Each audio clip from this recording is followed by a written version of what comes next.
And so the red zone is just kind of one of those areas where if you don't do it correctly, it can change the entire trajectory of your retirement. It can literally change the outcome for the next 20 years.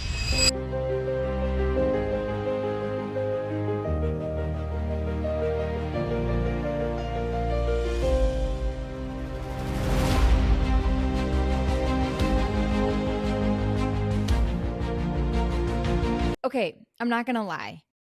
I want to point out the elephant in the room. This is potentially the most boring topic ever. So we are going to do our absolute best to bring any kind of reasons that someone would want to keep listening, which is honestly, I think the hardest part about all of these things that we're going to talk about is like, it's not for everybody, as in they don't want to talk about it, but it's for everybody in the event that you get to survive into retirement without having stress and worries and money and all of that. So a part of this is getting through this hard stuff, going through all of these things, meeting with someone like you. Honestly, it's kind of daunting for us people that don't do your job, thinking about money, thinking about retirement, but there's obviously good on the other side of it. So I just want to get that elephant out, that this is not everyone's conversation. Okay. So with that being said, I think that the movie that I went and saw was kind of the point of what I just said, because I think that there was a lot more entertainment. There was a lot more real life stories. It wasn't like someone just sitting down and putting graphs in front of you and whatever. Like it made it so you wanted to keep listening. It was real life stories. So there's there's pros and cons to me not reading things fully. And this one is kind of a pro because apparently the movie was for 55 plus, and I didn't get to that part on like the header. I just got to the first two words. So I showed up and I'm clearly 40 years younger than the next youngest person there. Like it's an older group of people. Right. So I had a great conversation with my neighbors at the movie. I couldn't believe that it was a packed house. You filled that theater up. Do you every time? Did you do it once, or tell me about that?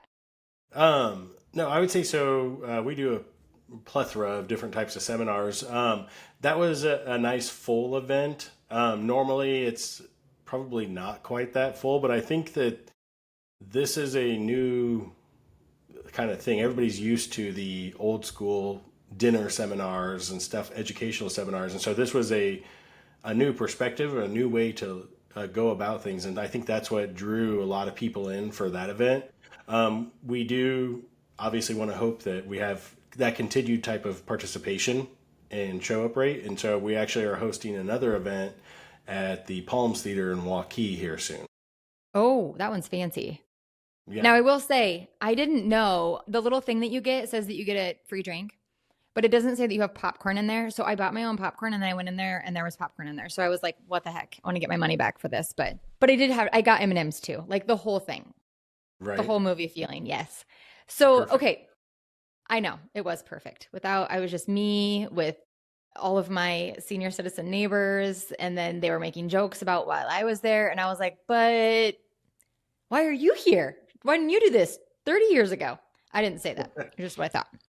So, okay. So we're going to do our best with this on kind of talking about it to be a little bit more of a call to attention. Like this is an important topic that people need to talk about. First of all, the movie was made really well, and it's called The Retirement Deception, correct? Yes, that is correct. And the idea behind that was the story writer. What is his name? So there's a couple of them, Brett and Ethan. Yes, Brett and Ethan. And they do what? What is like their day job?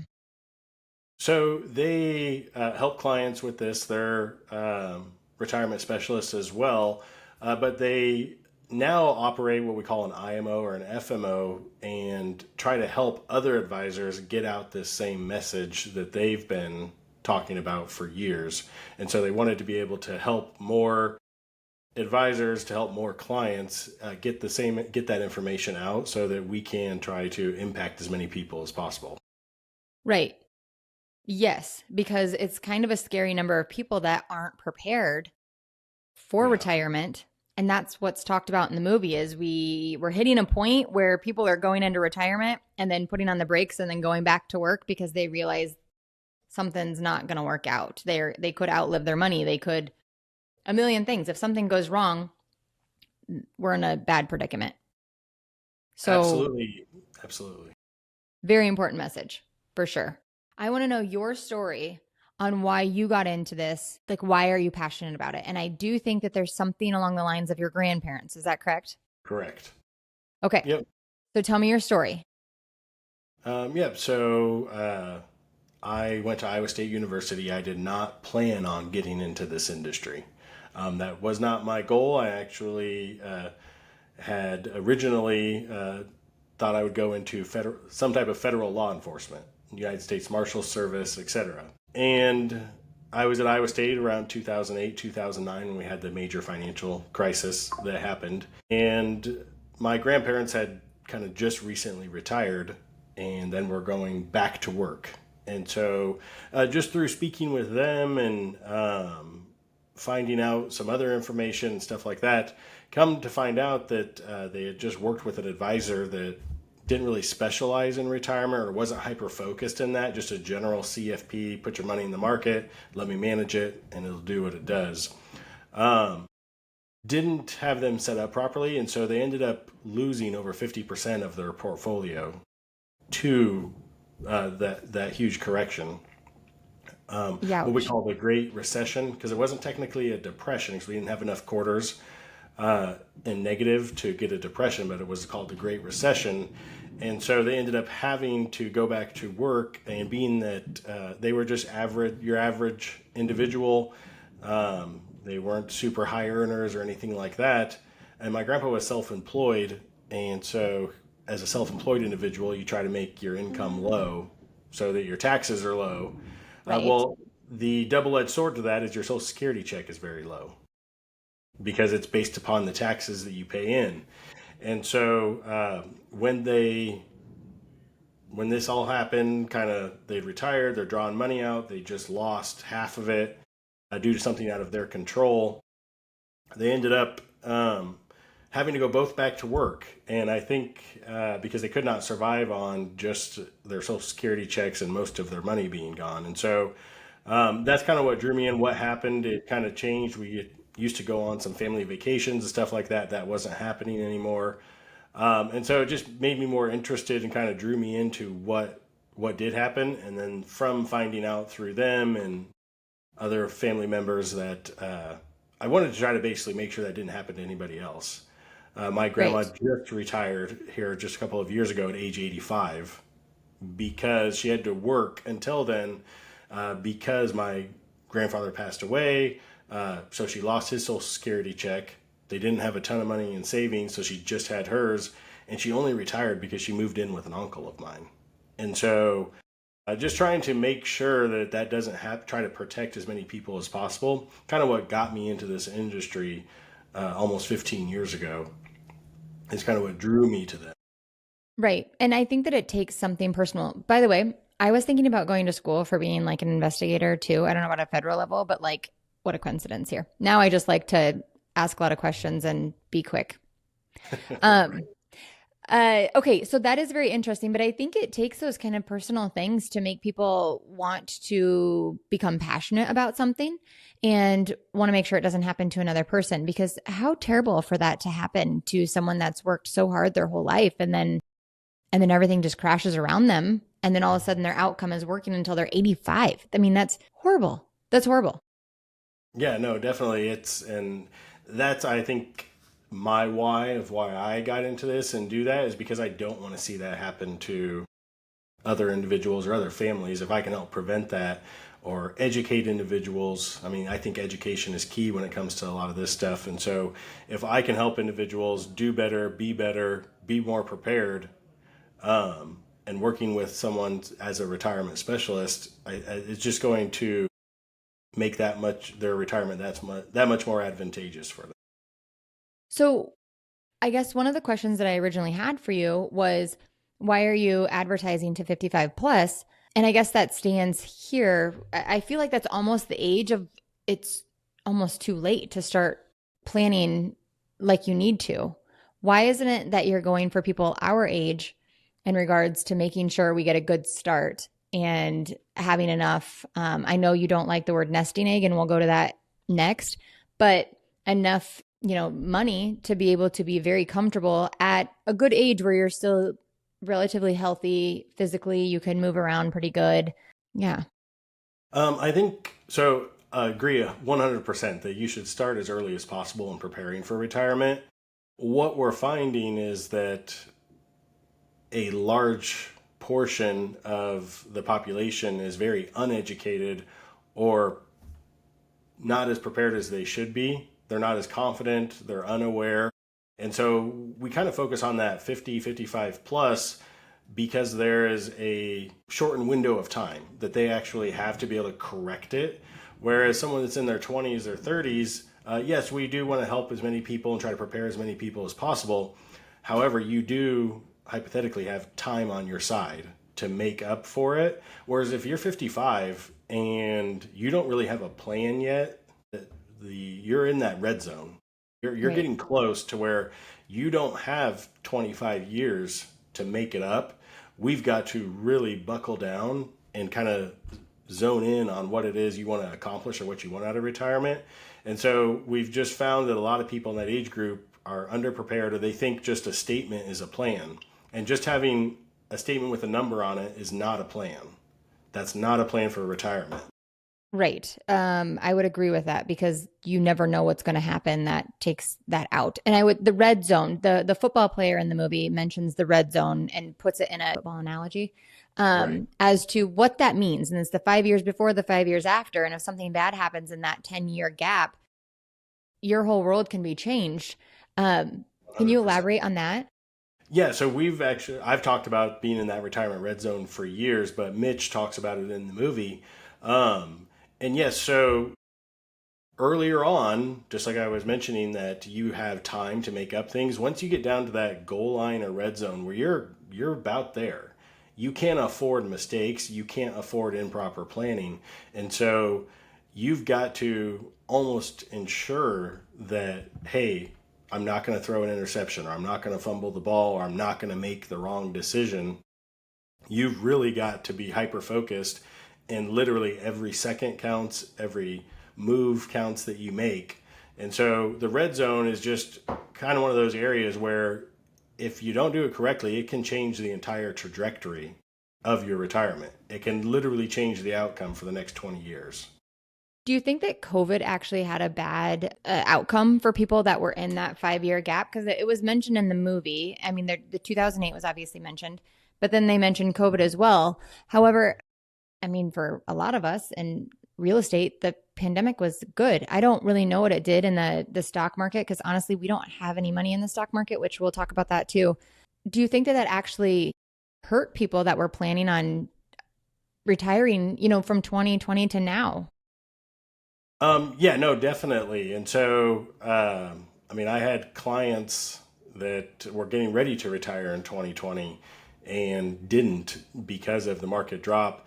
It's what we call sequence of returns risk.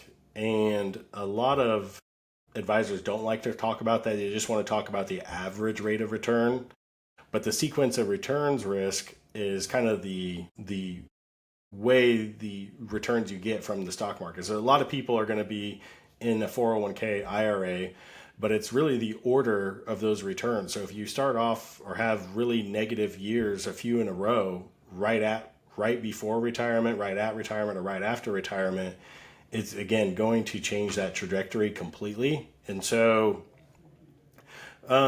we again try to focus on that area just because we want to help them. And in 2020, just think about if somebody lost 30%, market corrected in just a matter of a few days, 20 plus percent. Well, if you were getting ready to retire and that happened right then, it could definitely absolutely change the trajectory of where you're going. Because if you're retiring, you lose 20% or 25% because the market corrected and then you pull out 5% to live on.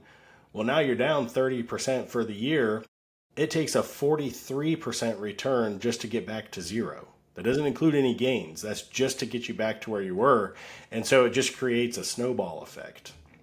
Right. And I And don't think that includes like the cost of living like going up over that space exactly. too. So yeah, the definitely a mess that someone wouldn't want to get in. So you mentioned 401k. However, from my interpretation of the movie, you're kind of against that because Wall Street that's controlling all of those things, the stocks, the IRAs, all of those things, where the encouragement from the movie is don't have your money in there where someone else has the ultimate control of what your longevity or livelihood looks like, because that's ultimately what you're doing. And this is fed through media and print media and digital media and all of these things that you need to have stocks and 401k and all of these things that even as a child I know exist because that's what we hear about all the time, right?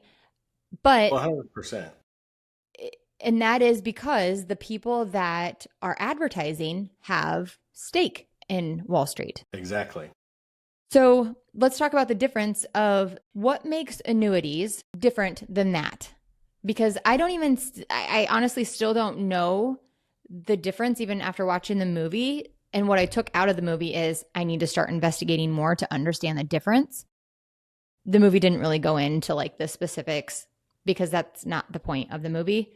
The point is to just open people's eyes as to knowing that there's a lot of different options, and the stock market and 401ks and IRAs, what we're fed, isn't always the best option. And I have been saying that honestly for a long time because I'm in real estate, and people will just say to me, "Of course you would say that. You're a realtor. You would say that you should put your money in real estate and not the stock market because that's how you survive." But it's true, in my opinion. Yeah, my husband and I, we practice what we preach, and we don't have any money in the stock market at all. So I'm not honestly that savvy with it, but I am very curious on annuities now, and I'm wanting a pretty broad explanation, like the difference between the two, because everyone in the movie kept talking about how it's just like the money just comes in every month, and they just know it's coming and it's not going to change. So what is the difference? How do you like get into it, and how do you get started? And then like, can you explain that? Yeah, definitely. I mean, and I can even address partially what you very first mentioned. You have to remember back in the 1970s is really when the 401k was introduced, because we were actually in what we call a defined benefit plan before that. And that's where your parents, grandparents, maybe they had pensions from their employers. Almost every employer just had a defined benefit plan. You worked for whoever for X amount of years, and then you just collected a check once you were retired or you left or quit or whatnot. Then in the 1970s, they introduced what we call a defined contribution plan. What that did is it actually took essentially all the risk off the employer and put it on the employees, because now all the employer has to say is, hey, we said we'll match 4% of whatever you put in, and we do. So if you lose it all, not our problem, because we're only required as under a defined contribution plan to do that. It's not up to us. We're not responsible for any gains, losses, anything that happens to you. And So so, probably what happened is an employer got sued, or a lawyer saw this loophole and said, take the risk off of you and put it on to your employees. So then they can't sue you for everything you've got right. So when they this goes came down. up with the 401k. And so that's where everybody, almost for, I would say like 96% of the population is going to be in some type of 401k if they're at a W-2 type of position. And so that's what a pension is. It's an annuity.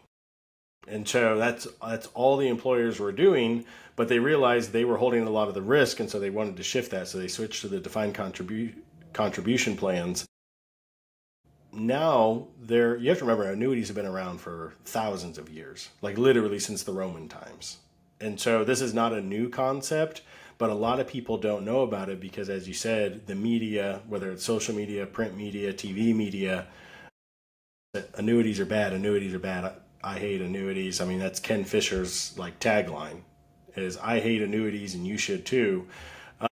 But they can do a number of terrific things that other options you have in retirement can't do. And so they can provide income, they can provide protection and growth, they can provide LTC, long-term care benefits, they can do a number of different things. And so you really have to have a purpose behind everything that you do. So when you pick an annuity, when we meet with a client, we're going to figure out what their wants and needs are and what problem is it solving before we're just going to, just have an annuity just because. What we're really trying to do is figure out, okay, what problem are we solving with this? What is it going to do for you? Don't necessarily worry about how much you're putting into it or anything, but more so, what is the end result going to do for you or provide for you? And so, again, a broad spectrum is an annuity is a contract with a life insurance company. That's really all it is. But there's 4,000 on the market currently. And so you just need to be very purposeful when you pick one to make sure it's solving a specific problem or issue that you're worried about or that you have. And then we can go out there and find a very specific one tailored to what your needs are. So one of the guys in the videos, it was the guy that was standing by the pool, and he literally said some annuities are trash and some are fantastic. So if there's 4,000 options, that's easy to believe that some are trash and some are great. So meeting with someone could go online and start searching annuities and pick one for themselves, or they could come to you, to a professional, and you would be able to guide them to what's being correct or what would be a good fit for them. Is that accurate? So you generally wouldn't be able to just do it on your own, but you could just like look up online and deal with somebody over the phone. But there are some suitability things and questions that basically a third party has to verify to be able to get one. But yes, you essentially could just go online, call a 1-800 number and do one that way, or actually sit down with someone who specializes in retirement, whether it's myself and my firm or another firm, to actually make sure, again, you're getting the right one. Because even if it's a really good annuity, if it's for the wrong person, it's not going to do what they want. Right. And I want to be very clear that I am a face-to-face person. I don't like doing business with anyone that I can't look at their face across a desk. So the expectation that I would be calling any 1-800 number would be crazy when it comes to something as big as this. I mean, I could call a 1-800 number for something that doesn't have a huge impact on my life. But when it's something that's coming down to my livelihood, my life, my money, my longevity, I'm not going to call a 1-800 number. And I would hope that other people wouldn't either. 100%. I'm in a complete agreement with you. Being that I've been doing this for almost 15 years, I mean, I dealt with a lot of rural Iowa.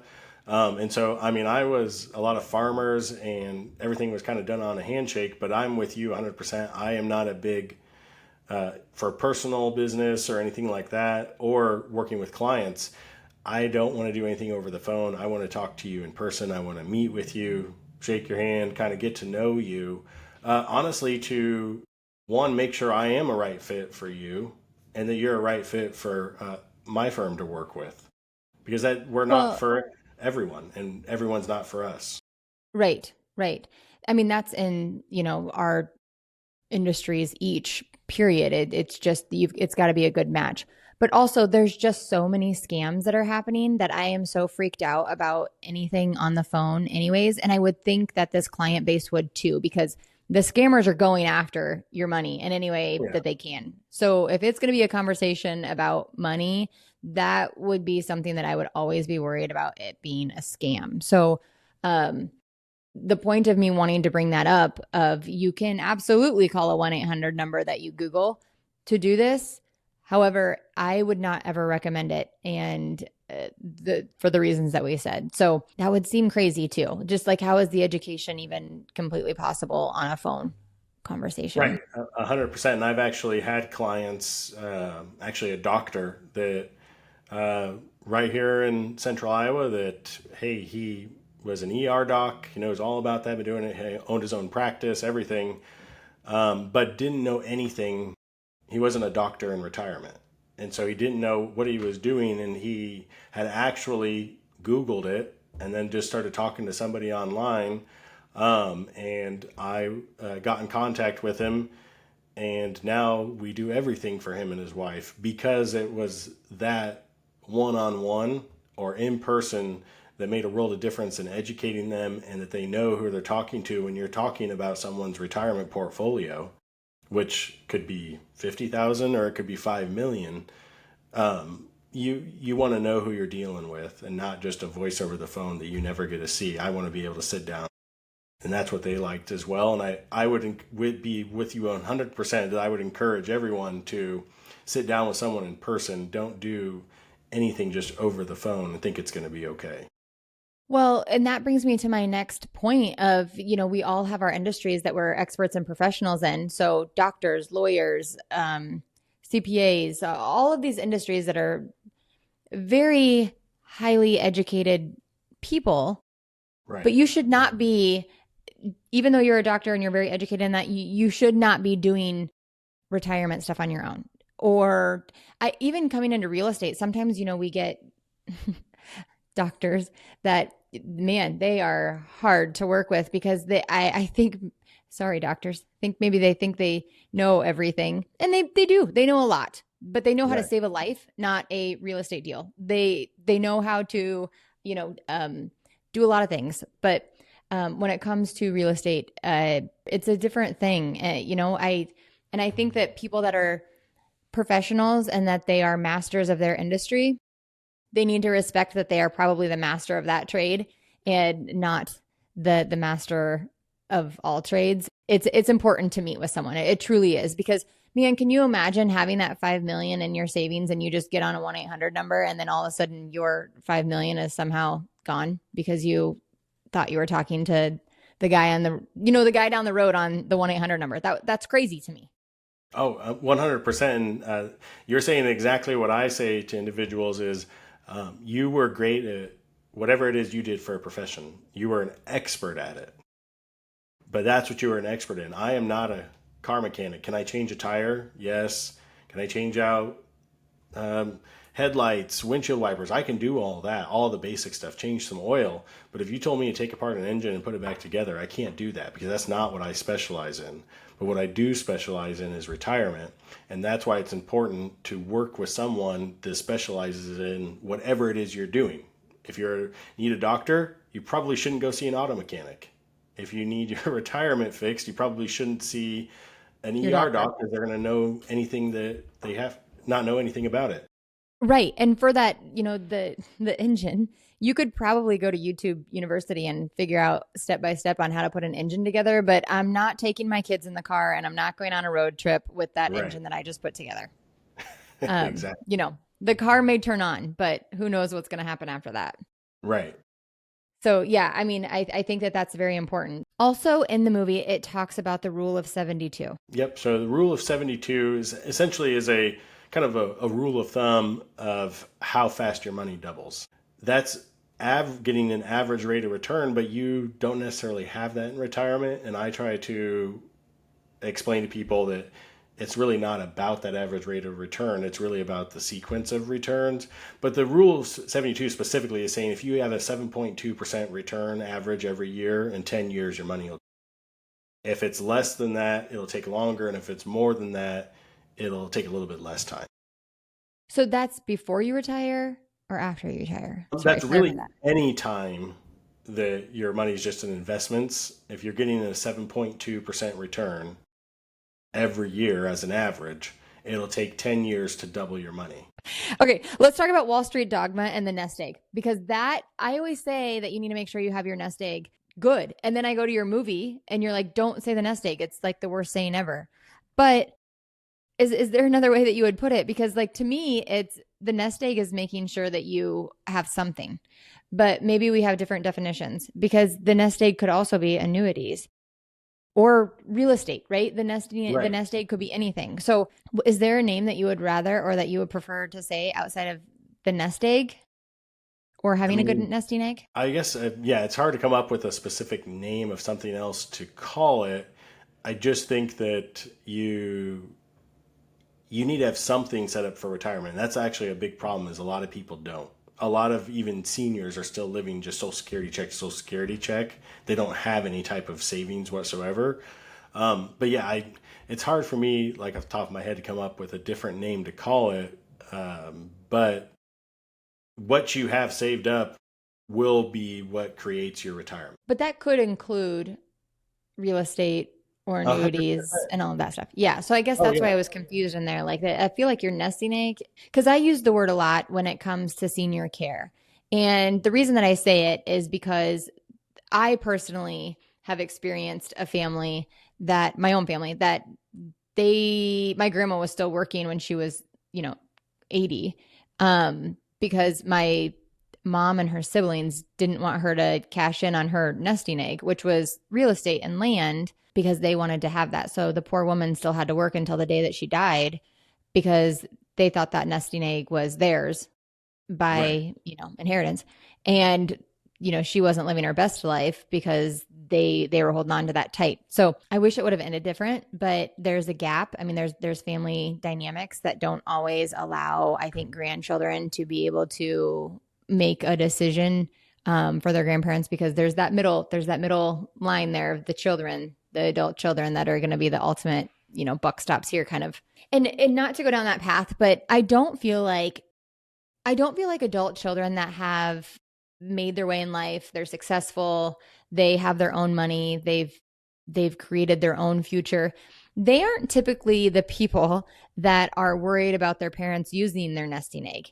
It's typically the kids that, they somehow have been enabled this far in life, all the way up into, their 60s, to think that whatever is their parents belongs to them, and they haven't saved for themselves, but thank God their parents saved for them, so then they have something when they pass. I 100% agree with you. Like this, we're being honest on this. We're breaking myths and stigmas. So that's what we're talking about. And it's one of my biggest pet peeves is you see all of these people that are the silent generation and the older boomers that are suffering, still going to work like your grandma and my grandma, because their adult children are literally robbing from them. I have a friend who she owns a company that she goes and helps people do Medicaid and Medicare and Social Security. Like, she does everything to get them set up. And she has had to turn people in, adult kids, for elder abuse. For they're literally taking their parents' money, and their parents are left with nothing, no Yeah. electricity. It's crazy. Oh, it's insane. We find a lot of people, a lot of parents do what we call like have a just in case retirement. They don't spend any of their money because of factors like that, where there could be children, or they're just afraid of what ifs, and so they, just in case something happens, or just in case that happens, they won't spend any of their money, and then their kids end up getting it. The scariest thing is average time, whether kids inherit 5 million, 5,000, 500,000, 18 months. That is the average time it takes for whoever inherits the money, no matter the dollar amount, to blow through it all. 18 Gosh, months. that's So we crazy. try, right? No, it's insane. So we try to encourage our clients to, hey, let's set up some systematic buckets of money and funds for different things, so that you don't live that just in case retirement. Because guess what? You're not taking that vacation, or you're not doing this, or you're still working because you want to leave money to them or think you need to. It's like, hey, those kids are going to go out and buy the cars, the boats, they join the country clubs. On average, that money will be gone, no matter the dollar amount, within 18 months. Well, I tell senior citizens all the time, you sit first class or your kids are going to sit first class. Like, someone's going to blow the money. So it's either going to be you or it's going to be them. It's not like they're going to take the money and do better with it than they haven't done throughout their life, right? Like, if they're adults, if they're 65 years old and they don't have a pot to piss in, there's a very small chance that the money that they inherit is going to be used wisely. You know Just what I like mean? a lottery winner. If you never had money or weren't good with money and then you win the lottery, most of them go broke because they don't know how to manage it. Right, right. So while it's very nice and considerate to think about your kids and your grandkids, I think that if you have a huge wealth um, of money and assets and all of these things, that's great if you can leave something for your legacy and all of those things, right? However, if it's you are not retiring and you are suffering at the expense of being able to leave something for your kids to blow, it's two different stories. Oh, yeah, 100%. And legacy is fine. Like, we don't have a problem with giving to your kids or giving to loved ones. and creating a legacy. But there are much more cost-effective ways to do things, are much better ways for you to be able to enjoy your money, but still leave that legacy for them. Right. And even enjoying it, that I guess that's what I never understood. Like, if you want to enjoy mom and dad's money, like why don't you enjoy it with them? And that's what I didn't understand with my mom and her siblings.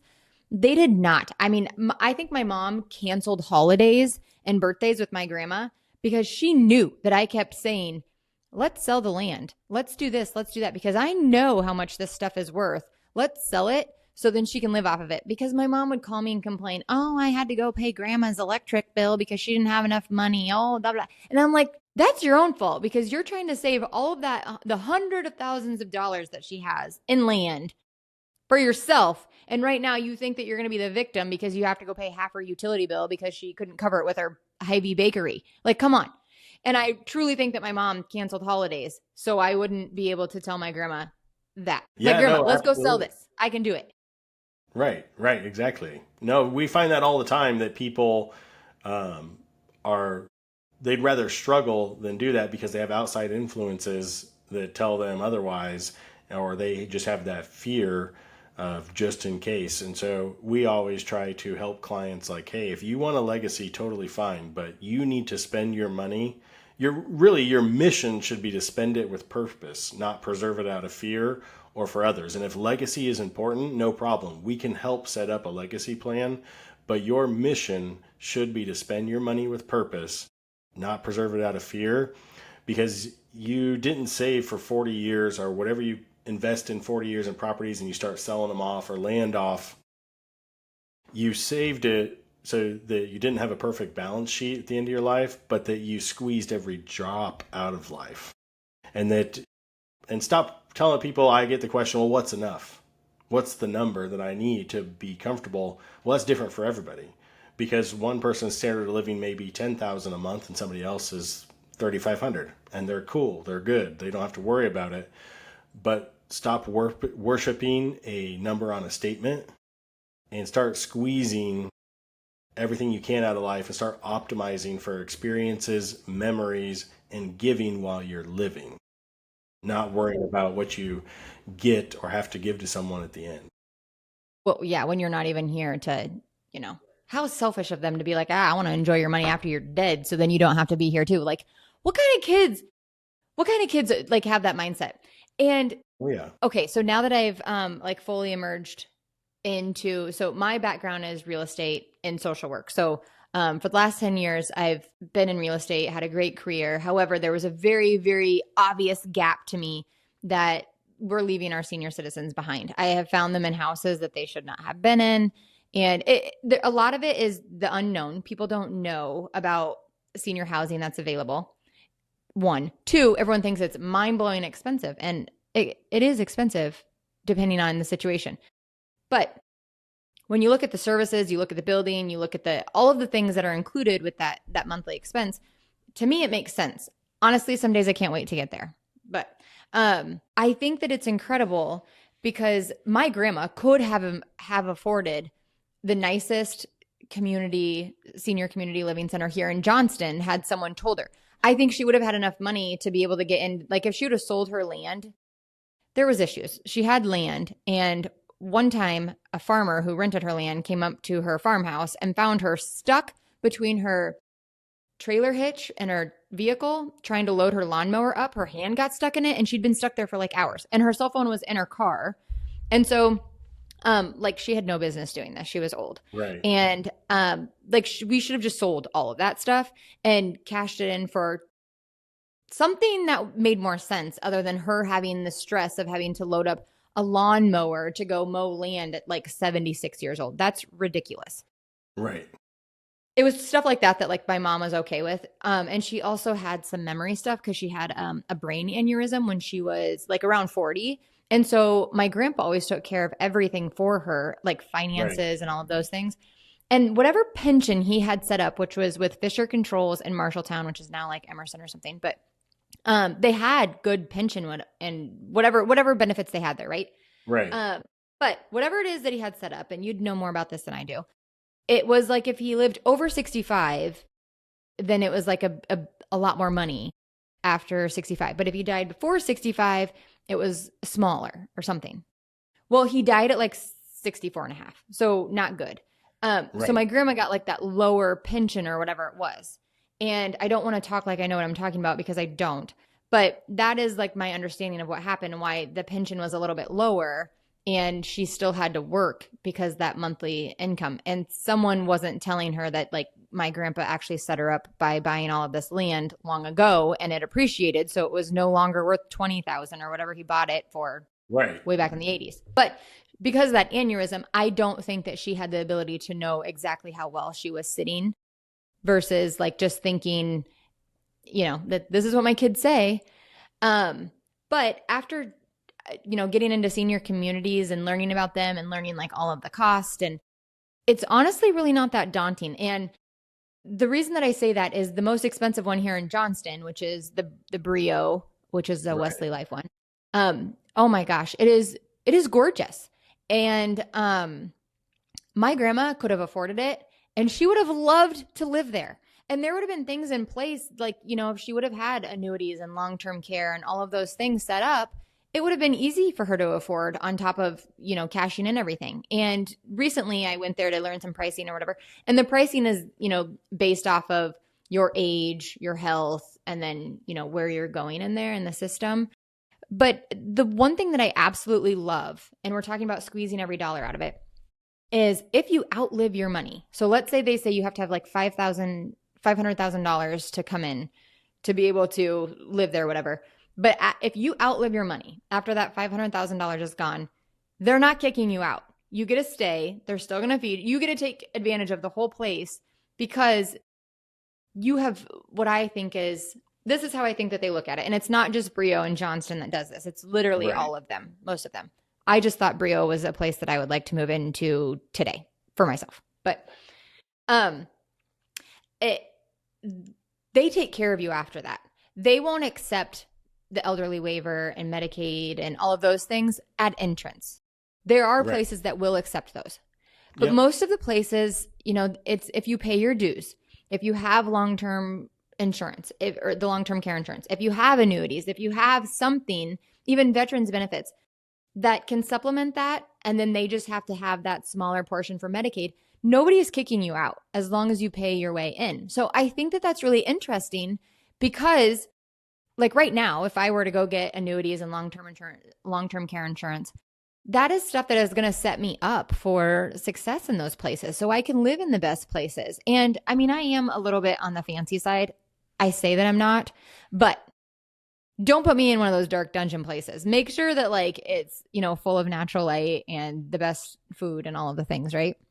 Right. But I think that that's interesting. And I don't know if you can speak on that as to what are the things that the people like me, my age, your age, how old are you? So I just turned 40. Okay. You're a little bit older than me, but both of us, right? Like what is it that people our age should be doing to make sure that when we hit the point that we don't want to take care of our single family houses anymore, that we have the option to go move into a very nice community that I don't know why the silent generation is fighting the feeling on like having a restaurant cook your meals every night. I mean, I don't like to cook, so maybe that's why I find it so attractive. But don't you, as a 40-year-old man, aren't you like, dang, yeah, I mean, after this raising kids era is over and I'm 55 and up, sign me up for one of those places that the meals are ready to go. I just have to lock the door. I don't have to worry about maintenance and repair. I mean, maybe I'm different. I don't know. No, definitely. And I think that ways people can, everything comes down to proper planning. And there are things that you can do now or in our age group. I'm a few years older than you, a little bit older than you, but there are different things you can do now to plan ahead so that you can afford that. Like we are seeing more and more people that are in their 30s and 40s buying what we call an income annuity, to where you can put in either like a lump sum all at once, drop money in there, or pay into it like every single year. And they're doing that from age 30, 35, 40. And by the time they're 55 and 60, they could have a very nice little like Nest set egg. nest egg, if you want to call it that, of income, a nice little bucket of money sitting there that'll pay them like a pension for the rest of their life. And then when you can map out your essential expenses, and then you can utilize those guaranteed income streams to pay for all those kind of essential expenses that you're going to have, whether that's utilities, a place like that, a monthly mortgage, whatever it is you want to come up with that you have to pay. We are seeing more and more people try to maybe get those in place earlier, because you don't have to fund it with as much money to begin with because of the concept of time value money. The less you put in, but the longer you can let it sit there, the more benefit you're going to get out of it. So what you mean by that is, and this is my understanding for honestly all things, life insurance, this, the younger you are, the cheaper it is, because one, like you're younger and you're no, that right? Like if you're 55 and you do this, what would be the monthly cost at 55 years old versus 35 years old? Well, so when it comes to life insurance, that's a little bit different, because you are 100% correct that the younger you are, theoretically, the healthier you are, the longer you're going to be paying in. So you can get life insurance for cheaper. Now, when it comes to an annuity, you have to remember, even though that's a contract with a life insurance company, there is no health underwriting. It's more financial underwriting. And so Okay. how healthy you are or young you are doesn't really matter. They're just looking at it for more of a, instead of a health checkup, a financial checkup. But then what they're going to do is, if somebody puts in 500,000 now and lets it sit there for 10 years, or I had a client that she wanted to create a decent amount of money every month, 10,000 plus every month I want coming in retirement. Well, we can do that now because you're young enough that if you put in essentially $500,000 now and let it sit there for almost the next 10 years, it's going to generate that for you. If you wait, It's going to generate sorry, explain that down. So let's say a 35-year-old puts in $500,000, which honestly, like that's going to be like like three people, right? right, Um, right. but So let's go ahead. I would say this lady was in early 50s, so right around 50 Okay. years old. Had a decent bucket of money that she had accumulated through a couple of different things, through not only her own saving. She did have 401k. She had what we call a quadro, Did she basically take her through. parents' inheritance? No, nothing from her parents. She did get a divorce settlement, and so she had this kind of sitting there. We could put in 500k now, and then at 59 and a half, like on the dot, turn on income for her, and it would create essentially her 10,000 plus a month need in income. If she waited and did it, we'll say 57, 58, it was going to take over 1.3 million to get that same amount of income. And the reason is, the longer you let it sit there, the more income it can provide with less amount of money. Right. Right. Which is important because like, well, all right, so $10,000 a month right now that would be great for us if it's just like you invested right and we're retiring in $10,000. I mean, like that's great.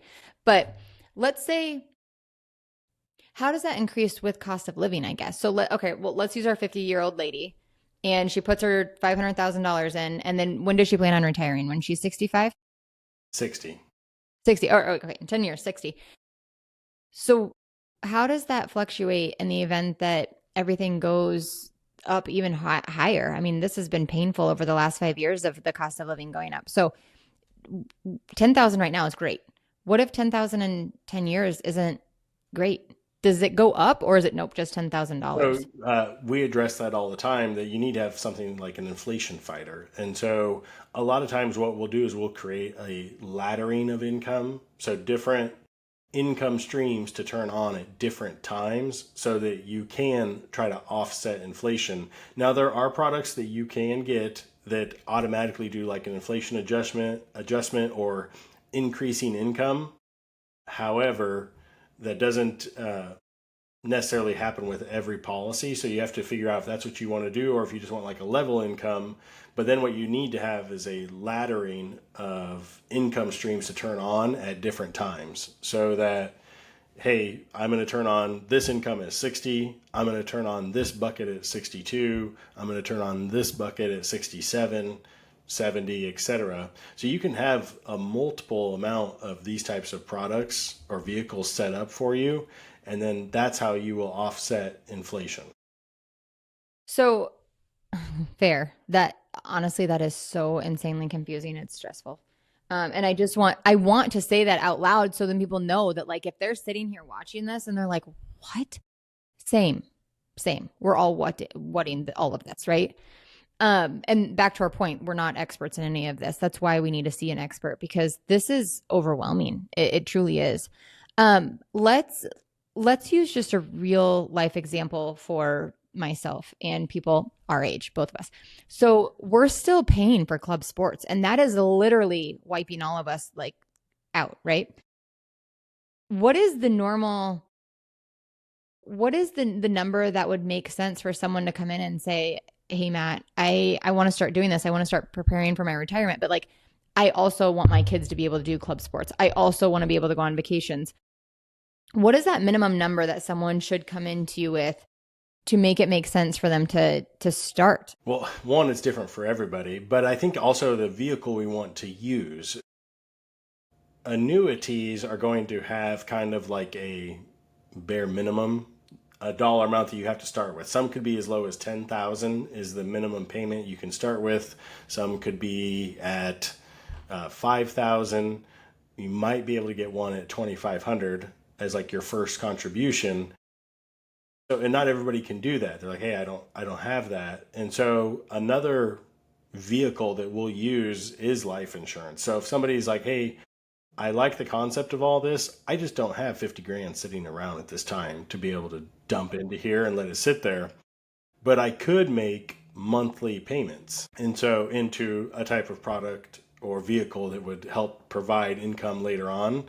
And so then what we'll do is a lot of times we'll look at what we call indexed universal life insurance or cash value life insurance and have them utilize that to help create an additional income stream they can tap into in retirement if an annuity is not feasible or is not a fit for them at this time. So I guess the important part, I think, of what you're doing is you would help someone get creative on ways to figure out how to still put something into retirement outside of 401k and all of this stuff that's just naturally happening if you're a W-2. To make sure that you can retire and retire without being stressed out to the max, retire and still be able to travel or do fun things. So retirement is a thing, right? But like, I don't think anybody like wants to retire and just sit in their recliner all day. And I think that might be what happens. And then people get bored and sick and things stop working, like joints and stuff. I think that what I really want to push here is we really have to find ways to still be able to live after we retire. There's this goal of like being very excited about retirement and being able to, do whatever you want. But freedom is not really free if there's not any money to be able to go do things, like if you're living paycheck to paycheck, then what was the point of going to retirement if you're just not leaving the thing that I know that would get pushback on all of the things that we're talking about is people are stretched so thin right now across the board. It's sad on how thin that money is being stretched and people are going without. And a part of that is the other day I made a post about Dave Ramsey and Are People Mad, whatever. Anyways, the people are not broke, but they are kind of broke because we all spend way too much money on things that we don't particularly need to. So a part of this is deciding like where your money should go, right? Do you want to put a pool in your backyard or do you want to like put money into retirement? So it's deciding like probably where you should put your money. But a part of that too is we only have one life of living, our kids' childhood. So it kind of makes me cringe when people are like, no, my kid can't do that because I'm dumping money into savings and retirement and I put 20% of my paycheck into my 401k and blah, blah, blah. which is fine if that's your cup of tea. But it is not my cup of tea, and it's not a lot of people's cup of tea because I see them also on the bleachers at the club sports, and clearly they're not dumping 20% of anything into their retirement either, because we're both dumping 20% of our paychecks into each of our kids' club sport. So, Right. anyways, I guess the question here is like, realistically, still living the life that we want to live at our age, giving our kids things because we all like to do that, still going on that vacation, still, driving a car that you don't have to worry about breaking down. At the end of the day, like we've got to figure out, like, we still have to put money into retirement because we also don't want to suffer then. So what is that amount? Because I think that that's what people are going to be asking. If they're like, well, I only have $500 left over at the end of the month. When is it like not worth it coming into you? Like if someone says I have $200 a month, I can put, what would be the solution that you would have for them for that? So totally understand it. I've got 5 kids myself, so I know all about the club sports and costs and stuff like that. And so, really, we would want to sit down with them, have a direct conversation, a very frank conversation of, okay, what do you have set up for emergency funds? And honestly, it may be a conversation they don't want to hear, but need to hear, that at this time, you really don't need to focus on this. You really should be just focusing on this side. Maybe you need to have 6 months worth of bills saved up, and then we can talk about what you can dump into some type of vehicle to help create a more advantageous retirement. But that may not be something you should do at this time, because you can, what we call, underfund things, so if you use some of these different type of tools, like an indexed universal life, a whole life, a annuity, you can put money into these things, but if they're not set up properly or you're not putting enough into them, it's not going to accomplish the goal you want. And so then that's where we're going to come in, and at our firm, we're going to tell you, like, hey, at this time, you can't dump enough into this to make it worthwhile. So I don't think that this should be a route you should go. Right. So it's hard to put a number on it because everybody's different, and every type of policy that they want or could utilize is going to be different. So there's not really a set, like if you have $50 a month, you probably just need to be putting that towards a savings account. But if somebody did have 500 or 1,000, we're going to sit down and go over what the goals they want to accomplish with that money is going to be, and then look at options they have from there, and then just kind of either tell them, hey, at this time, I think you should wait, or here's what you could do in the meantime to build things up, and then let's reconvene here in 3 to 6 months. Right. And if you think about 1,000 a month, it's 12,000 a year, which that is a lot. And like, if you kind of tighten down on some of that stuff, I'm going to sound a little Dave Ramsey here, but if you like tighten down on some of the things that maybe you don't particularly need, I think that people could probably find an extra, 12,000 a year on ways to, dump into retirement.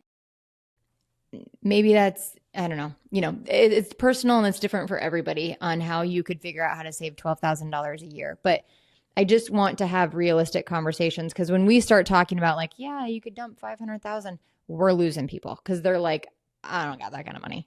Like we have to make this relatable to people, our neighbors, the people that our kids are going to school with, the family, it's just not realistic to think that people that are going to be able to dump $500,000 into things, specifically at, our age or so on. Okay. This actually kind of pisses me off a little bit. So let's talk about this.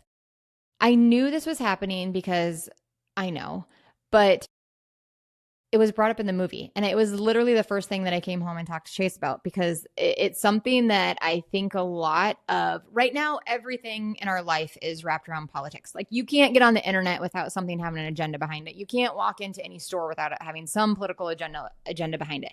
And I think that's what my blood really gets boiled from. The fact that all of the digital and all of the media and all of these things are literally pushing out the agenda that you need to have your money in Wall Street. You need to have your money in 401ks. You need to have your money in all of these spaces because that's how you're going to retire. When it's literally being pushed out, the message by people that have stake in Wall Street.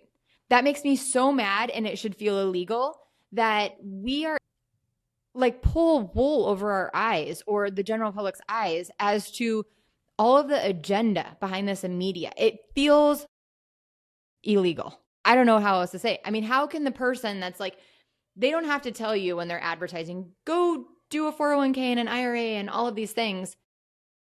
They don't have to tell. So anyways, that it makes me so angry because I feel like there should be some level of disclosure on all of that, hey, listen, we're going to advertise that you should go throw your money in this, but we make money when you throw money in there. Right. Yeah. No. And that's, I think it's just a big media misconception, or a kind of a misconception overall, is that, hey, do this, do this, do this. Don't question it. Don't ask me anything. But that's what the media has done to the populace, is say, oh, don't take a different vehicle for something different you need to do. Just listen to what I say. Just do this and don't think about it. I'll ask clients, so when you get to the decumulation stage, it requires something different. Whatever you use for accumulation, fine, whether that be through 401k, IRA, real estate, whatever. But then in decumulation, when you're spending down the money, it's going to take a different vehicle. You're not, if you have a dually diesel pickup and you have a Corvette and you go out to Newton Speedway, you're probably not going to take the diesel truck out there. You're going to take the Corvette because it requires a different type of vehicle out there. Same as if you went out into the cornfield, probably not going to take the Corvette to drive through the cornfield. You're going to take the pickup because a different arena or a different opportunity you're trying to take advantage of requires a different vehicle. You can't use the same tool for every single thing. But I think that the media has tried to push that to everybody of, hey, just keep doing this. Just do the safe withdrawal rate. We've never really changed it. Just keep taking the money out. Don't worry about it. Don't ask any questions. It is what it is. And unfortunately, most of the population doesn't ever question it. Most people do not. They just, okay, shut up. The media said so. Right. So it's got to be correct. There can't be any other option. Or like individuals, I know you talked about Dave Ramsey. I think that's someone that has some good points. But I think it's more so like just should be common sense. If you make $5,000 a month, you probably shouldn't spend $7,000 a month. I mean, but when it comes to, hey, he got rich telling people that. I mean, entrepreneurs don't always have to have messages that are complicated. Right. No, 100%. And I agree with that. You shouldn't rack up hundreds of thousands of dollars in credit card debt. But he is not a retirement or decumulation specialist. And so some of the advice that he gives that people just follow blindly, I think is really going to hurt some people. And I'm not meaning to pick on him, but when he put out just last year of, hey, withdraw 8% from your portfolio or up to 10% per year and keep 100% in equities, that's not good advice. And you're not going to find any advisor really in the world that'll go along with that, because you're literally setting your clients up to fail. But a lot of people won't question it because of the media status that he's got. People will just say, well, Dave Ramsey said I can do this, or annuities are bad, or I hate annuities, or they pay high commissions and high fees and all this stuff, where it's like, actually they don't, and it's not true. But that's what the media wants you to believe because they're making money, or these Charles Schwab, Fidelity. I'm not picking on any one of them, but that's how do you think they have to make money to operate? Well, they're making money on your money through fees and stuff like that, and charges, administration costs. And so they push that, and they disclose it. They do disclose it, but it's usually in very small writing or in a 100-page book that most people just throw out the window as soon as they get it. Yeah, they're not actually reading that. Right. No, one time I met with a financial advisor. I won't name the place, but they were like, yeah, we've been around for like 900 years. I don't remember what the date was, but we are the longest living financial company. And that's just because And I don't remember what his reason was, because the inner voice in my head was saying, because potentially you've taken the most fees from the most people, and so you've survived the longest. But honestly, I don't even remember what his answer was. I feel horrible for not listening. But that was honestly what came in my mind. And it's maybe they do good business. Maybe, I don't know. But it was someone that was, put money into stuff.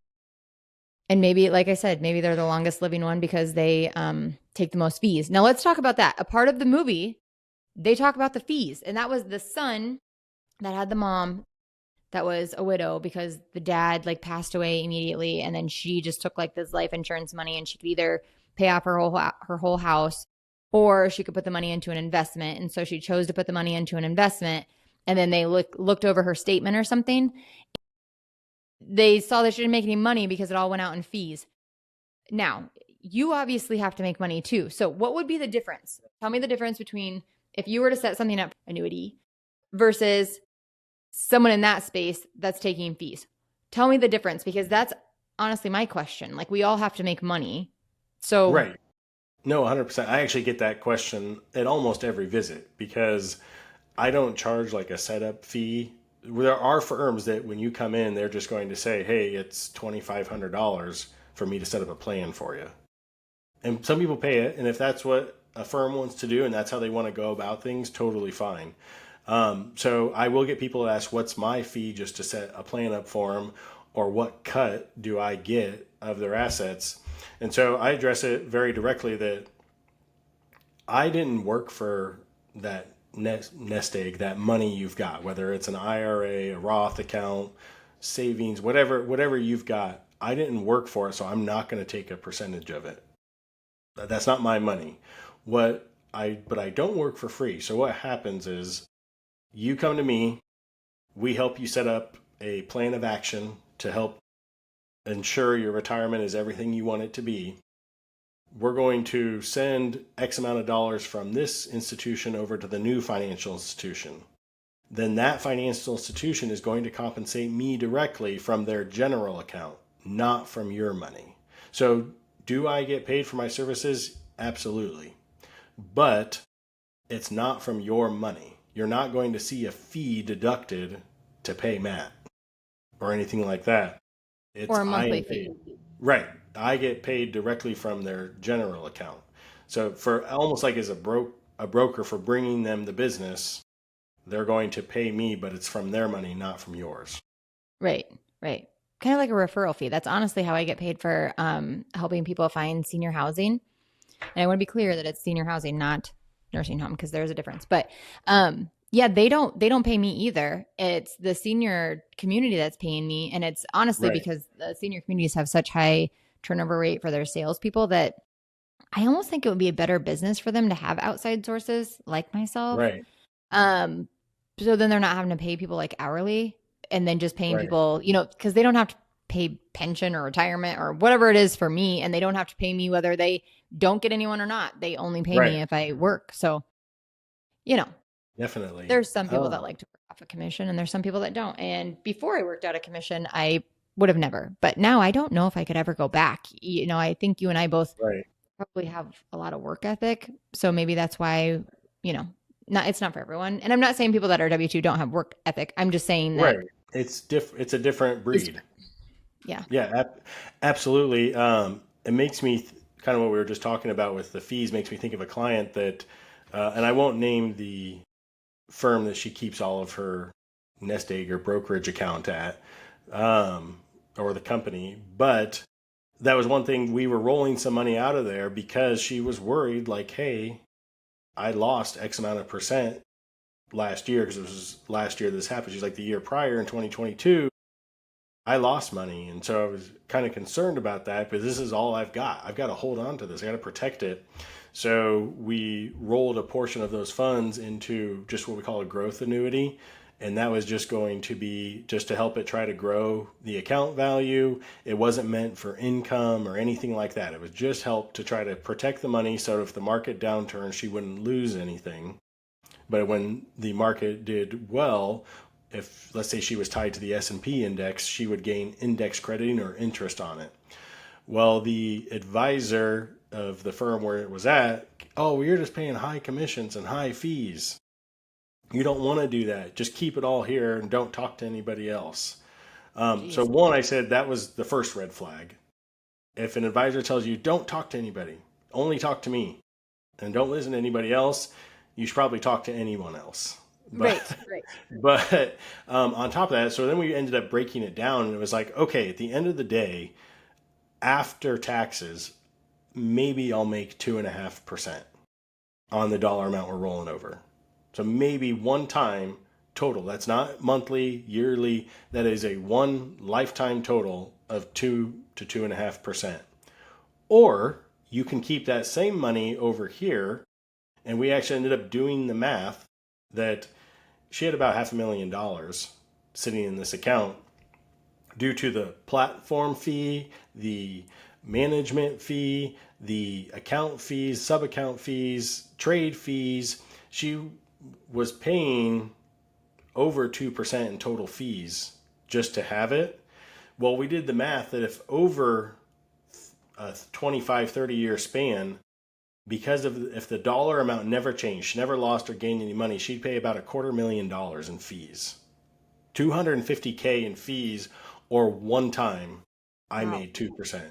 And so it's like, yes, that's what they try to tell you, but it's really not in all reality. Would you rather have someone get paid from a company one time a few $1,000s, or would you rather pay $250,000 out of your money? Right, Well, right. and I it's feel like it's actually more fairly than that. obvious. Right. But the kind of the general thought among the public, because of media push, push, push, push on certain subjects, oh, they're just bad or they're terrible.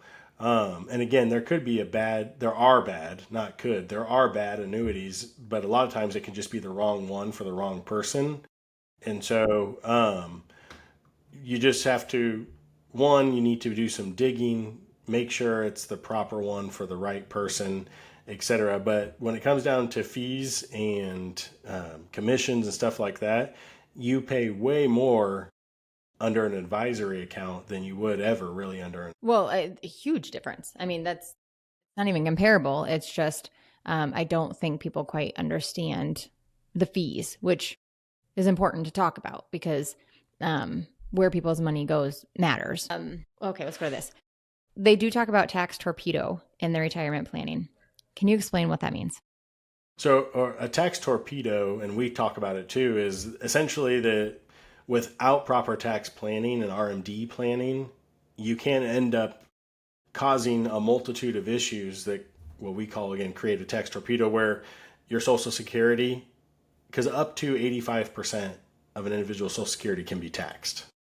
So if you take withdrawals from the wrong account or don't properly RMD plan, not only are you going to pay income tax on that money, but then the government says, perfect, you had more income, so now we're going to increase how much we tax on your Social Security. Up to 85% of it can be taxed. Then we're going to say, oh, you also get an IRMA adjustment, which is where they increase your premiums for your Part B and your Part D of Medicare, to where essentially like a domino effect or a torpedo, one mistake or one issue caused a multitude of things to end up actually costing you more. And like for IRMA and stuff, that's a 2-year increase in cost. It's not like, oh, 1 month you had a little bit extra. It's 2 years that you have to pay those increased costs, or a whole year Right. on your Social Security. And so it just can cause a domino effect or a torpedo effect of, well, you didn't take a proper withdrawal, or you didn't have this set up correctly. And so now it just caused a plethora of issues for you. Which can't be, it will never be good issues. It will only be bad. No, no, Well, and I correct. and I think the government does this though to keep people questioning, to not know what's going on. I mean, why Right. else would you do it like that? Right. And I mean, I laugh about it with clients, but I've actually called RMDs like legalized extortion. Really, all it is, it's a tax grab. It's, hey, Liz has got money that's qualified, meaning money that's been tax deferred. You've never paid taxes on it. Well, when you get to a certain age, they require you to take what they call a required minimum distribution, take a percent out. But if you don't take that percent, you receive a penalty or a fine for not taking it. And the only purpose is because they want to tax it. So Right. essentially, you just have a private silent partner that says, hey, I've decided I want to tax some of your money, so you're going to take this percentage out. And if you don't take it out so that I can tax it, I'm going to penalize you. Now, the penalty used to be way steeper, or a lot steeper. It used to be 50% of whatever your RMD was. So if somebody had $1 million and you take your RMD, that's 40 grand. And if you didn't take that additional 40 grand, the government said, perfect, now you owe me 20 as a penalty. Right. So basically you jump to like a 50% tax ratio or tax percent. And so the Secure Act 2.0 did change that a little bit, but the IRS won't give guidelines on what they consider like proper considerable amount of time of when you can fix the mistake you made by not taking your money out to where they'll impose penalties. So it's just a big problem that a lot of people don't address, or they don't know how to, or they do it incorrectly, and then it causes a bigger problem. Right. We just don't understand. I would say the normal population just doesn't understand this. I don't think any of us expect that the government that's supposed to be protecting us would take such advantage of us. And I speak as a whole, right. When all of these people, these leaders stand up and they start talking about how, what they're going to do for us. None of them are protecting us. And I get that the government needs their money, whatever, but like they tax us in all ways that they possibly can. Oh. And they will. Yeah, absolutely. Wipe us clean. They tax the money they already taxed. That's what Social Security is. It's money they've already taxed from your paycheck, and now they're retaxing it when you're in retirement. I mean, the government doesn't actually have any money. The only from us. I mean, that's what taxes are. They should have a lot because they take about every drop from everybody. Right? No, I totally get it, but unfortunately, yeah, they spend way more than what they bring in, and it's just a cycle that more and more people. I think we're going to have even higher tax rates. The big beautiful bill that just came out or was signed into law under this Trump administration is extending the tax cuts. Now they said they were permanent, but nothing's permanent. So you can get a different administration come in and essentially change all that. But the government doesn't have any money. We have outrageous debt as a country. And so I believe that taxes are going to go up. And so you're going to see more and more people getting less and less of their money because we have to overcome the debt that we have right now. Our GDP is like at 120%. Yeah, it's insane. Yeah, I don't even quite understand all of that, but it doesn't make sense that, like I said, like it just feels like it's endless, and it is endless. I mean, there's one thing that all of us are not getting out of, and that's paying the government. But right. It just feels like there's always new ways to get money taken from us in one avenue or another. We think that we're doing right. We think that we're doing good. We think that we're, putting money where we can keep it for ourselves, and there's a new way to take it. It just feels ick. But what are we going to do about it? Nothing. Right. That's where right. Exactly. But that's why you utilize these different types of vehicles versus just the old traditional route of put it into an IRA or a 401k, because that's a business deal you would never do at another time. If you wanted to start a business and I said, hey, I'll be your partner in that business. I'm going to go ahead and let you keep the money right now, all the money. Go ahead and just keep it. But then at some point in your life, I'm going to want my cut. Well, what's your cut? I'm not going to tell you what my cut is. You'll just have to find out at that time. Right. The hard way. Right. So essentially, you would never do that business deal anywhere else. But that's essentially what everyone does with their 401ks and IRAs is the government is your partner, allowing you to not pay taxes currently so that they can say, okay, perfect. Well, now that you want to take it out, well, what are our tax rates at now? What tax bracket are you in? That's what you'll owe me. Ew, it sounds so gross when you put it that way. And exactly, but that's actually what it is. It's really a silent business partner because people think, oh, I've got $1 million. No, you probably have about 700. Because right. 700K, because you have to essentially say that $300,000 of it is just going to the government for taxes. And so, It's so gross. That's so much money. I mean, that's wild to me. It truly is. And I think all of this would change. This is going to go down a political space that I don't want to go, but I think that all of this would change if everybody in the government had to play by the same rules as us. And I yeah, think that they're pushing for that, right? Like all of the congressmen and all of the people that maybe right. have a different set of rules, if they played by the rules that we had to play by, the rule book would be different, a lot Yeah, different. 100%. I mean, right now, I think Reagan said it back in the 80s, but the worst 9 words you can hear in the English language are, I'm from the government and I'm here to help. That's literally like the worst thing possible. Like, but no, I agree with you. Yeah, if it wasn't do as I say, not as I do, which is what it is pretty much now and has been for a long time, if they changed things, I think it would make a dramatic difference. Well, for sure. I mean, that would be the starting point. If there was an administration that said, "Listen, we're all playing by the same rules. There's no one more superior or outside of the parameters of what we're putting on our general population," Right. everything would be different. And that's Oh yeah. obvious. Um, okay. So the last point I want to make here, and this one's kind of funny. So as I Google everything that I need to know to be able to send all of my clients in the right direction, my algorithms are just full of all of these things, which is how, my algorithm picked up your stuff. Um, After I went to the movie and watched it and I came home and my algorithm still had like the advertisements. I still get this stuff for your advertisements that pull up or whatever. But I watched in the comments, and the comments are like literally people fighting about like it being a sales pitch and whatever. And I finally had to jump in. I try not to get on Facebook arguments, social media arguments, but these people were like, this is just a sales pitch and all they're going to do is try to sell you something. This is a movie that you go to and at the end, blah, blah, blah, blah, blah, right? And I just think that it's funny because the people that I find that are not willing to educate themselves, specifically the adult kids that we talked about earlier, Right. are literally the ones that are out there saying, I'm not doing anything to educate myself because everyone is going to sell me on something. Everyone has bad intentions. Everyone is out to get me, whatever. I finally told some guy that was just like literally on a rant, like, hey, I went to the movie and at the end, your local person will come out and, mention like he or she can help you get set up for your retirement. There is nothing that they're doing to chain you to a wall to make you do anything. It is Right. really sad that you are not willing to go get educated on something that benefits you. Matt doesn't care particularly. Okay, he cares, but he is not affected if you don't set up your retirement.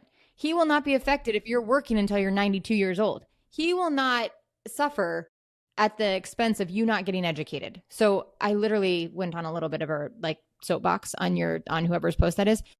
But it's true. The people that are not willing to go in and just say, I need to get educated. I need to meet people. I need to learn about this for myself. You're only hurting yourself. You're literally not hurting any of the people there. If you're not down, if you go to the movie and you think that it's stupid and it's a hoax, then walk out, right? Like you just walk past you and your staff. But if you go there and it makes you think, yeah, what the heck am I going to do when I'm ready to retire? I don't have anything. Right. Maybe that's a good conversation that just you need to start having, whether you're 25, 35, 45, or 50 or 70. It doesn't matter. So I guess that's my sales pitch for all of this is these people that just get so stuck on not wanting to go to people like you or whatever to just get educated, even if you don't even have any money, just a consult to know what you need to do to make an appointment with you, to be able to come in and start setting up your retirement. You're not hurting Matt if you don't go. Right. Like if your retirement isn't successful, it doesn't affect me. It only, like you said, literally only affects that person. It doesn't affect me if you run out of money or you didn't have an advisor that helped you understand the sequence of returns and how important that is. It's literally the number 2 killer of all retirement accounts. Number 1 is long-term care costs. Number 2 is the sequence of returns. That is the number 2 killer that no advisor talks about, but it destroys, second to long-term care, all retirement plans. Think about By somebody that long-term care, retired. you're talking about like the communities, right? Like you go into a community and it If all you goes go into a right. nursing Yeah. home, assisted Or living, yeah. and more so the nursing home. So that's going to be the number 1 drainer are killer of retirement accounts. And I think it's becoming a bigger problem because we have the baby boomers all turning 65, but sequence of returns is number two. But okay, but let's put this out there. This is really the stigma that I'm trying to make. We have to put this one last message out there. And you have to agree with me on this. Otherwise, I'm not posting this podcast. Just kidding. But I think that people, boomers, are leaving their parents in bad places because the message that's being put out there is what you just said. It's draining their account. And if that nursing home takes my mom and dad's account and their house, because like if you go and you have to use Medicaid and whatever, you don't sell your house, there's a lien on it. The nursing home is, someone is paying for your parents to have nursing care or whatever the case may be.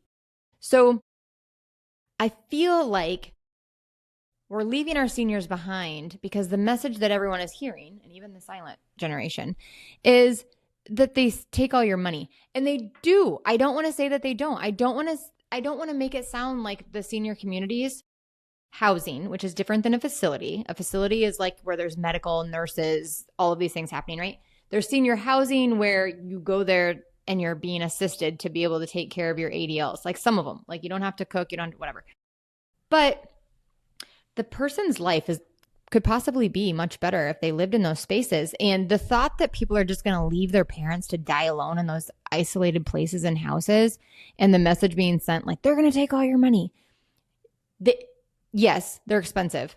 But also, if you run out of money, they're not kicking you out. They're going to care for you after that. Right. The kids are also not having to take care of them. They're also not like dying in a house that's isolated, moldy, falling apart, gross, smashing their hand between trailers and staying there for hours because no one knows that they're struggling, whatever the case may be. So while I agree with that, I think the stigma and the myth has to change that like it's the enemy when it's not. Like it's very much a necessity because sometimes grandma does bad things, like leaves gas on the stove and then she's going to blow up the whole damn neighborhood. We can't have that either. Right. No, 100%. I think that they can be great centers, cultures, places for seniors to be at. It's just people that follow the normal stigma. I'm not going to plan for it, or their families that try to keep them out of it. But if they just did proper planning or met with a retirement specialist, they could go live at a fantastic place. And if you have the right tools set up to help pay for that, you can go do that and enjoy those livelihoods and still leave a legacy. So it's all about proper planning. And that, I think, is the most important thing, is that I think nursing homes serve a huge purpose, and senior housing serves a huge purpose, and they can be great places. It's just due to improper planning or misconceptions causes a lot of the issues. But I've seen where, a dad, 70 years old, basically wasn't eating, was skipping meals, and his 30-something son was taking all the money, as in charge of the bank account. Essentially, as soon as the Social Security check came in, it's mine, I'm going to spend it. And the dad. And by the way, you'll go to jail because they'll find you out if you do that, kids. They will find you out. Right, but it happens so much. Sadly, it does. Yeah. So, I think it comes down to you need to be educated, proper planning, and then you can help avoid some of those pitfalls and still live a life of true meaning and passion of whatever it is you want to do. Right. Oh, absolutely. And whatever that is, it's different for everybody, right? Like maybe you're sitting here saying like, this girl wants to go live in a senior community today, and I never want to go live in one ever. But everybody has what they want to do. And at the end of the day, if you're relying on the government and Medicaid and Medicare to take care of you after you can't work anymore. So maybe you're able to work till you're 85, like our grandmas, right? Right. But maybe you're not because something happened and you don't have a pot to piss in, and you also can't work because you're literally disabled. Then your plan A is relying on the government. And we've already talked about those 9 words, about how those aren't good words and no one's taking care of you. And it's probably the quickest way to want to die, honestly, is thinking that I don't have any freedom. There's no freedom in living off of the government. No, none at all. If you are on Title 19 Medicaid, and you're at a nursing home, they take your Social Security check. It's not like you get to keep all your Social Security check. They take that. You get $50. 50, yes, $50. But outside of that, if you get 2,000 a month in Social Security, they're going to give you 50. Thank you for the 1950. Right. Right. And hopefully that one McDonald's meal was fantastic because it's all you get with your $50. Right. No, definitely. So again, yeah, it just comes down to proper planning. One thing I wanted to say is that I think it's almost 80% of retirement plans that are audited rely on hope instead of math. And so, essentially, if you're meeting with somebody and they want to do a comprehensive plan and they assume certain things, you have to remember that unless you have contractually guaranteed income streams or protection, you're not acting as a fiduciary. You're acting like a glorified casino host. And so that's why it's important to work with someone that specializes in this, because there are so many issues seniors can run into that you don't want to rely on what I call a drug, which is hopium. That I hope everything works out, and I hope that this output my advisor gives me, everything happens, because as long as that all happens, everything will be fine. But Right. if something different happens, oh, I'm screwed. Hopium is a drug and it's addictive. And COVID 2020 can take your hopium and crush it into the ground and Yeah, and stuff stomp like that. on it. Right. So yeah, so it's just again, yeah, proper planning, making sure that you're not just following the status quo. You're actually working with someone who specializes in retirement to ensure that it is everything you want it to be. Right. Right. And you're not surprised. You have no surprise. I mean, there's always Right. like, things that could happen, but Right. as little surprises as possible, I think would be most ideal for most people. Even me, who runs off of, not always needing a plan for everything. Right. The idea that I can not work every day for the rest of my life until I'm 80 would be ideal. Yeah. Absolutely. I really hope that we made this not boring for people to be able to stay interested and curious. I think that that's my goal is, to make sure that we're breaking stigmas and myths and creating curiosity on things that people need to be learning about now, because there could be people ending up like both of our grandparents that probably didn't have the ideal ending. And that's maybe why you and I have this passion to be able to say, we want to change this. We want to change the outcome for people. So we're not working in the Hy-Vee bakery until we die. That sounds Right. absolutely horrible, Right. Um, and being able to live life fully and whatever that means to you. Your life fully is different than mine, but whatever that means, I can't imagine anybody is living life fully as working until the day they die. Right. But I hope that this creates enough curiosity for people of all ages, people younger than us, all the way up to people that are, time is getting cut short on what they can do, that they Right. say, I need to figure something out so I'm not relying on the government to take care of me after I can't or I don't want to work anymore. Right. Readily. What is your company name and how can people get a hold of you? So my company name is Iron Point Retirement Solutions. We're at ironpointretirement.com. We can catch my podcast on Apple or Spotify, which is Ironclad Retirement. You can reach out to us directly via phone, and that phone number is 515-782-1175. Honestly, or just a simple Google search. And you can read some of our client reviews and check out our website and then schedule an appointment directly on there if you'd like. And you're West Des Moines? Yep, so our office is located in West Des Moines. I live in Waukee, but our office is in West Des Moines. But I do serve all over Iowa, and we have some clients with disabilities where they're not able to come to the office, and so we actually can go directly to them if that is an issue or something they need help with. Yes, that's awesome because that is a situation where it feels like maybe not everybody can be served if it's the requirement is they're coming to your office. So that's very helpful that you're able to go to them. And you cover the whole state of Iowa. So anybody in the state of Iowa could give you a call on the next steps. Yeah, definitely. We work in multiple states, but primarily serve the communities here in Iowa. But yeah, no, if we have clients that maybe are wheelchair bound or just homebound, they're not able to leave. We have no problem going to help them just as much as somebody that can walk right into the office. And to spark people's curiosity a little bit more, I've mentioned the movie a million times at this point. Let's tell people how they can potentially see that as well to be able to spark their curiosity more. If they don't want to make an appointment with you because they're like, "Wah, I need to slow steps here." Right. What can they do to see the movie?